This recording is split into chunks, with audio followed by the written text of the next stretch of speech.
엄지손가락으로 화면을 위로 올릴 때마다 타인들의 눈부신 하루가 쏟아져 들어오죠. 어떤 친구는 새로 산 차 핸들을 은근슬쩍 보여주고 누군가는 창밖으로 에메랄드빛 바다가 보이는 호텔 조식 사진을 올렸네요. 다들 참 부지런히도 행복해 보입니다. 그 화려한 사진들을 보다가 문득 고개를 들어 방 안을 봅니다. 널브러진 옷까지. 내일이면 다시 반복될 지루한 일상.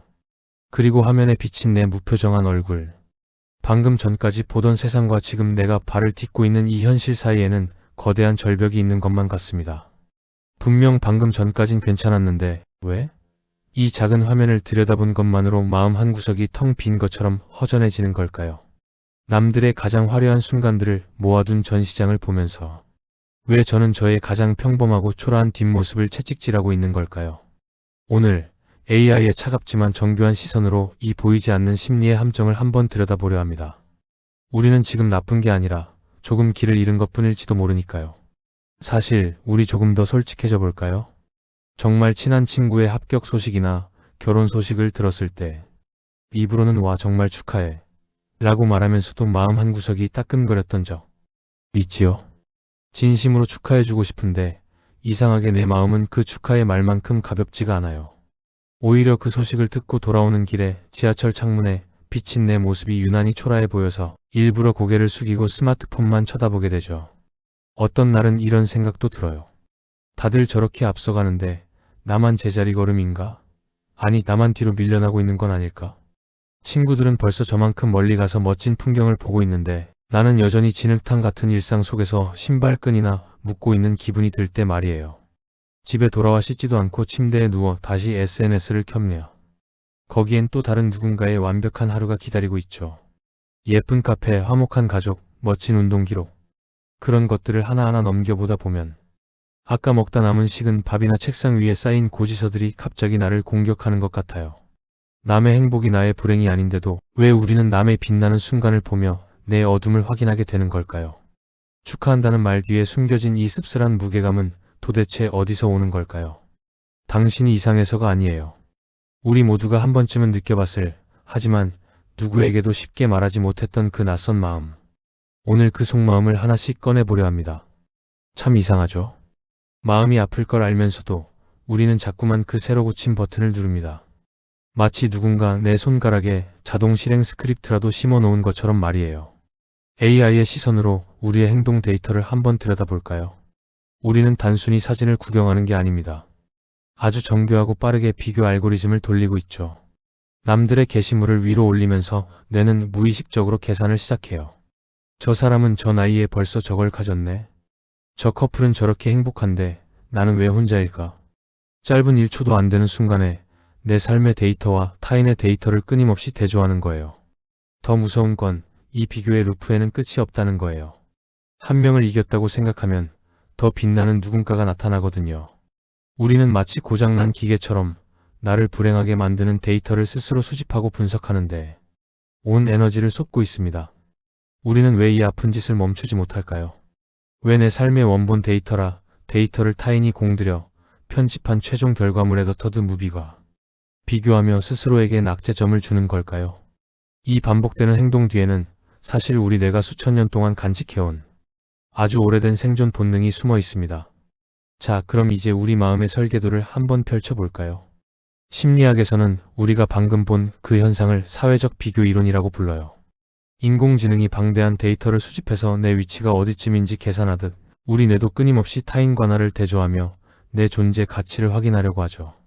그런데 여기서 아주 치명적인 데이터 오류가 발생합니다. 한번 생각해보세요. SNS에 올라온 그 친구의 사진은 수십 장을 찍어 그중 가장 잘 나온 것 하나를 고르고 예쁜 필터를 입히고 공들여 편집한 인생의 하이라이트예요. 영화로 치면 가장 화려한 예고편 같은 거죠. 반면에 내가 보고 있는 나의 모습은 어떤가요? 아침에 일어나 부은 얼굴, 하기 싫은 일을 억지로 하는 모습, 남들에게 말 못할 고민까지 전부 다 알고 있는 나의 가공되지 않은 비하인드 씬이에요. 우리는 지금 타인의 화려한 예고편과 나의 초라한 메이킹 필름을 비교하고 있는 거예요. 애초에 비교 대상 자체가 성립되지 않는 아주 불공정한 게임을 스스로 벌이고 있는 셈이죠. AI가 만약 이런 데이터를 받았다면 아마 이렇게 말했을 거예요. 비교 불가능한 데이터셋입니다. 분석을 중단하세요 라고 말이죠. 그런데 한번 생각해 보세요. 왜 우리 뇌는 이렇게 피곤한 일을 멈추지 않을까요? 누가 시킨 것도 아닌데 왜 자꾸 남과 나를 비교하며 스스로 상처를 주는 걸까요? 사실 이건 당신이 나약해서가 아니에요. 우리 뇌가 아주 오래전 원시 시대부터 간직해온 생존 알고리즘 때문입니다. 아주 먼 옛날 인류가 작은 부족을 이루어 살던 시절에는 내가 무리 안에서 어느 정도 위치에 있는지 파악하는 게 생존에 직결되는 문제였어요. 남들보다 뒤처지면 사냥에서 소외되거나 무리에서 버려질 수도 있었거든요. 그래서 우리 조상들은 끊임없이 주변 사람들과 나를 비교하며 내 위치가 안전한가를 확인해야만 했습니다. 비교는 곧 생존 본능이었던 셈이죠. 문제는 여기서 발생합니다. 우리 뇌의 이 생존 알고리즘은 수만 년 전 그대로인데 우리가 사는 세상은 너무나 급격하게 변해버렸어요. 과거에는 비교 대상이 고작 마을 사람들 3040명 뿐이었죠. 하지만 지금은 어떤가요?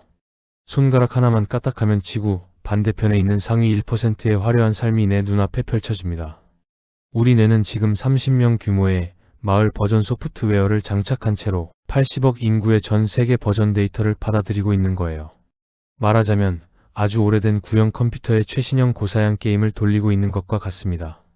과부하가 걸려 뜨거워지고 비명이 나오는 건 어쩌면 당연한 결과 아닐까요? 그럼 이제 우리를 괴롭히는 이 고장난 알고리즘을 어떻게 멈출 수 있을까요? 방법은 생각보다 간단할지도 몰라요. 내 마음의 필터를 다시 설정하는 거죠. AI가 불필요한 정보를 걸러내듯 우리도 지금 내 눈에 보이는 것들이 진실이 아니라 정교하게 가공된 데이터일 뿐이라는 걸 인정해야 합니다. 누군가의 화려한 사진을 볼 때마다 속으로 이렇게 외쳐보세요. 아, 저건 저 사람의 하이라이트 영상이구나. 내 비하인드 씬과 비교할 데이터가 아니구나라고 말이죠. 그리고 이제 시선을 화면 밖으로 돌려보세요.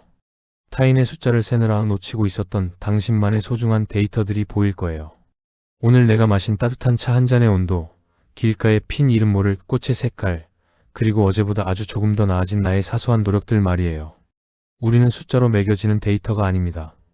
당신은 누군가에게 보여주기 위해 만들어진 전시용 결과물이 아니라 지금 이 순간에도 끊임없이 변화하고 성장하는 아름다운 과정 그 자체거든요. 남들의 속도가 아니라 당신만의 프레임 속도 프레임 레이트에 집중해보세요. 조금 느려도 괜찮습니다.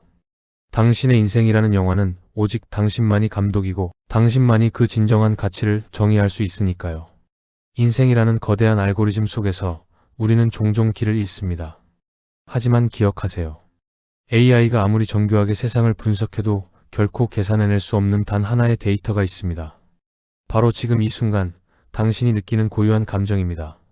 세상에는 봄에 피는 꽃도 있고 찬 바람이 부는 겨울에야 비로소 향기를 전하는 꽃도 있습니다. 봄꽃이 빨리 피었다고 해서 겨울꽃의 아름다움이 부정당하지 않듯 당신의 계절이 조금 늦게 온다고 해서 당신의 가치가 사라지는 것은 아닙니다. 남들의 하이라이트 영상에 당신의 소중한 비하인드 씬을 대입하지 마세요. 당신은 누군가의 복사본이 되기 위해 태어난 데이터가 아니라 이 세상에 단 하나뿐인 오리지널 알고리즘입니다. 오늘 밤 타인의 빛나는 화면을 끄고 당신의 마음속 깊은 곳에 흐르는 고요한 별빛을 한번 바라보세요. 그 보이지 않는 곳에서 당신만의 진짜 이야기가 다시 시작될 테니까요. 당신의 마음을 읽어주는 가장 차가운 통찰, 하지만 가장 따뜻한 위로. 보이지 않는 AI 심리학이었습니다.